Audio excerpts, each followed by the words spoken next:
खबरों का साया। वो एक फैमिली के 4 अफराद थे। बाबू, इसका छोटा भाई और उसकी छोटी बहना बानो एक टूटे फूटे कच्चे घर में रहते थे। इनकी माँ उनके बचपन में ही इस दुनिया से रुखसत हो गई थी। माँ के जाने के बाद घर जैसे वीरान हो गया था। उनका बाप कब्रिस्तान में कब्रें खोदने का काम करता था। जब भी किसी के मरने की खबर आती, वो कुदाल उठाता और चल पड़ता। कभी मजदूरी मिल जाती, कभी सिर्फ दुआएं, और कभी मैयत के घर से थोड़ा सा खाना। घर में गुर्बत का राज था। कई कई दिन फाके हो जाते। बाबू सबसे बड़ा था। उम्र कम थी, मगर हालात ने इसे वक्त से पहले बड़ा कर दिया था। एक दिन ऐसा आया जब भूख ने बाबू को बिल्कुल तोड़ दिया। 2 दिन से घर में चूल्हा नहीं जला था। छोटे बहन भाई कमजोर होकर कोने में पड़े थे। बाबू की आंखों के आगे अंधेरा छाने लगा। वो लड़खड़ाते कदमों से कब्रिस्तान की तरफ भागा। बाबू कब्रिस्तान में दाखिल हुआ। दौर से मिट्टी उड़ती दिखाई दी। इसका बाप पूरी कुव्वत से कुदाल चला रहा था। बाबू की आंखों में अचानक चमक आ गई।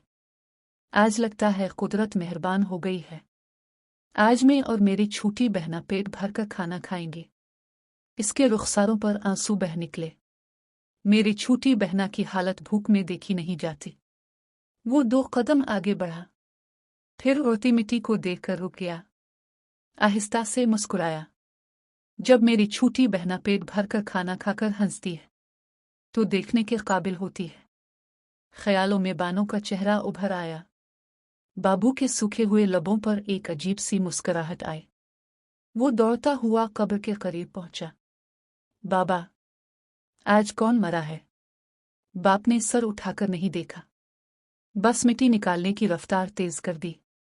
बाबू की आंखों में उम्मीद की चमक थी। वो एक एक लफ्ज चबाकर बोला, बाबा, आज भी खाना मिलेगा ना? बाबा, आज कई दिनों बाद मैं पेट भर के खाना खाऊंगा। मेरे पेट में आग लगी है। बस अब ये खोदना खत्म करें और बताएं कि आज मैयत वाले क्या लाएंगे। बिरयानी मिलेगी या सादा रोटी? मैं आज बहुत सारा खाऊंगा बाबा। बाप का हाथ एक लम्हे के लिए रुका। कुदाल मिट्टी में धंस गई। इसकी आंखों से आंसू बह निकले, मगर उसने कुछ न कहा।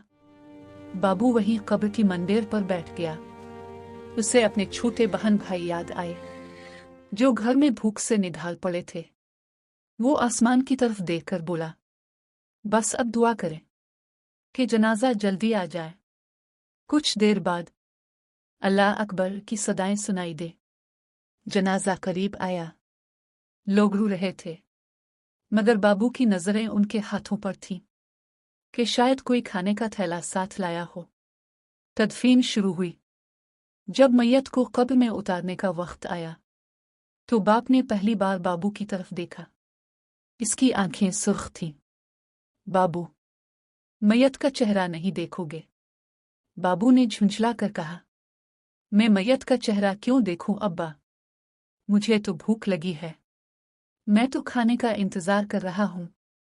बाप ने कांपते हाथों से कफन का कोना सरकाया और कहा, देख ले मेरे बच्चे, आज की कमाई देख ले। बाबू ने बेदिली से कब्र में झांका।